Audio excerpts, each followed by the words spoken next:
ഏറ്റവും സുന്ദരനായ പയ്യനെ കാണാൻ സുഹൃത്തുക്കൾക്കൊപ്പം അവളും പോകുന്നുണ്ട്. പെൺകുട്ടിയെ അത്ഭുതപ്പെടുത്തിയ കാര്യം എന്തെന്ന് വെച്ചാൽ അവൾ ഹൈസ്കൂൾ കാലഘട്ടം മുതൽ തന്നെ ഈ യുവാവുമായി രഹസ്യമായി പ്രണയത്തിലായിരുന്നു. പക്ഷേ തന്റെ ഇഷ്ടം തുറന്നു പറയാനുള്ള ധൈര്യം അവൾ ഒരിക്കൽ പോലും കാണിച്ചിരുന്നില്ല.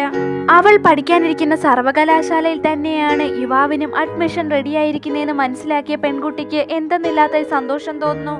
പെൺകുട്ടിയുടെ കൂട്ടുകാരികളാവട്ടെ അവളെ നിർബന്ധിച്ച് യുവാവിന്റെ കോണ്ടാക്ട് വിവരങ്ങൾ അറിഞ്ഞു വരാനായി അയക്കുന്നുണ്ട്.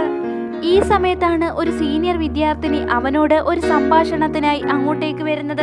എന്നാൽ യുവാവട്ടെ അത് തണുത്ത മട്ടിൽ തന്നെ നിരസിക്കുന്നു. തന്നെയും അതുപോലെ യുവാവ് അവഗണിച്ചാലോ എന്ന് കരുതി അവനെ കാണാത്ത മട്ടിൽ തന്നെ പെൺകുട്ടിയും സുഹൃത്തുക്കളും അവിടെ നിന്ന് പോകുന്നുണ്ട്. എന്നാൽ എല്ലാ പ്രാവശ്യവും പെൺകുട്ടിയെ കാണുമ്പോൾ അയാൾ ശ്രദ്ധിക്കുന്നുണ്ട് എന്നുള്ള വിവരം പെൺകുട്ടിക്ക് അറിയില്ലായിരുന്നു. അങ്ങനെ ഇരിക്കെയാണ് പെൺകുട്ടിക്ക് നായയെ നോക്കാനായി ഒരു പാർട്ട് ടൈമായി ജോബ് ലഭിക്കുന്നത്. അങ്ങനെ നായയുമായി ഒരു വാക്കിന് പോവാനായി പെൺകുട്ടി ആ വീടിന് വെളിയിലേക്ക് ഇറങ്ങുന്നുണ്ട്.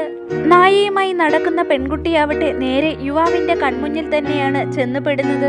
യുവാവിനെ കണ്ട നായയാവട്ടെ തനിക്ക് പരിചിതമുള്ള ആളെ പോലെ തന്നെ സ്നേഹത്തോടെ പെരുമാറുന്നുണ്ട്. അപ്പോൾ മാത്രമാണ് പെൺകുട്ടിക്ക് മനസ്സിലാവുന്നത് ആ നായയുടെ ഉടമസ്ഥൻ യഥാർത്ഥത്തിൽ യുവാവ് തന്നെയാണെന്ന്. ഈ സമയത്താണ് അടുത്തുണ്ടായിരുന്ന ഒരു സെക്യൂരിറ്റി ഗാർഡ് ഒരു ഭക്ഷണ പദാർത്ഥം കാണിച്ച് നായയെ അങ്ങോട്ടേക്ക് വിളിക്കുന്നത്. ഭക്ഷണം കണ്ട നായയാവട്ടെ വേഗത്തിൽ തന്നെ സെക്യൂരിറ്റിയുടെ അടുത്തേക്ക് പോകുന്നുണ്ട്. നായ കയറിൽ നിന്ന് വിട്ടു പോവാതിരിക്കാൻ പെൺകുട്ടി മുറുകെ പിടിക്കുന്നത് കൊണ്ട് തന്നെ പെട്ടെന്ന് അവള് വീഴാൻ പോകുന്നുണ്ടെങ്കിലും യുവാവിന്റെ ഷർട്ടിലേക്കാണ് വീഴാതിരിക്കാൻ അവൾ കയറി പിടിക്കുന്നത്. അങ്ങനെ പെൺകുട്ടിയാവട്ടെ യുവാവിന്റെ നെഞ്ചിലേക്ക് ചാരി നിൽക്കുന്നുണ്ട്. പെട്ടെന്ന് തന്നെ അവളുടെ ഹൃദയമിടിപ്പ് കൂടുന്നുമുണ്ട്. പരിഭ്രാന്തിയായി അവളാവട്ടെ പെട്ടെന്ന് തന്നെ അവന്റെ അടുത്തുനിന്ന് മാറി നിന്നിട്ട് അവനോട് ക്ഷമാപണം നടത്തുന്നുണ്ട്.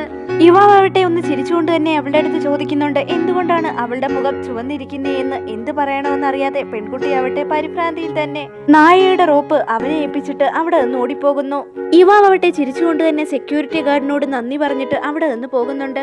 രാത്രിയിൽ ഒരു റെസ്റ്റോറന്റിലാവട്ടെ പെൺകുട്ടിക്കും അവളുടെ സുഹൃത്തുക്കൾക്കും ഒരു പാർട്ടി ഉണ്ടായിരുന്നു. അങ്ങോട്ടേക്ക് പോവുകയായിരുന്ന പെൺകുട്ടിയാവട്ടെ അബദ്ധത്തിൽ ഒരാളുടെ ദേഹത്തേക്ക് ഇടിക്കുന്നുണ്ട്. അത് വേറെ ആരുമായിരുന്നില്ല, യുവാവ് തന്നെയായിരുന്നു. അങ്ങനെ പെൺകുട്ടിയാവട്ടെ അവരുടെ കൂട്ടുകാരൊരുക്കിയ പ്രൈവറ്റ് റൂമിലേക്ക് കടക്കുന്നുണ്ട്. യുവാവ് ആ മുറിയിൽ നിന്ന് പുറത്തേക്ക് പോകുന്ന സമയത്തായിരുന്നു പെൺകുട്ടിയുമായി കൂട്ടിയിടിച്ചത്. എന്നാൽ അവൻ വീണ്ടും തിരികെ വരുന്ന കണ്ടിട്ട് അവൻ എന്തിനാണ് അവിടേക്ക് വീണ്ടും തിരികെ വന്നതെന്നുള്ള സംശയം അവിടെ ഇരിക്കുന്ന രണ്ട് ആൺ സുഹൃത്തുക്കൾക്ക് വരുന്നുണ്ട്. അങ്ങനെ സുഹൃത്തുക്കൾ എല്ലാവരും കൂടെ അന്യോന്യം അവരവരുടെ കോണ്ടാക്ട് വിവരങ്ങൾ കൈമാറുന്നുണ്ട്. ഈ സമയത്ത് പെൺകുട്ടിയാവട്ടെ യുവാവിന്റെ കോണ്ടാക്ട് വിവരം ചോദിക്കാനായി അവൾ എഴുന്നേൽക്കുന്നുണ്ടെങ്കിലും പണ്ടൊരു സീനിയർ പെൺകുട്ടിയെ അവൻ നിരസിച്ചു വിടുന്നത് കണ്ടിട്ട് തന്നെയും അതുപോലെ നിരസിച്ചു വിട്ടാലോ എന്ന് പേടിച്ച് അവൾ അവിടേക്ക് ഇരിക്കുന്നു. എന്നാൽ അപ്രതീക്ഷിതമായി യുവാവ് അവളുടെ അടുത്തേക്ക് എഴുന്നേറ്റ് വന്നിട്ട് തന്റെ കോണ്ടാക്ട് വിവരം ഇതുവരെ അവൾ സേവ് ചെയ്തില്ലല്ലോ എന്ന് ചോദിക്കുന്നു.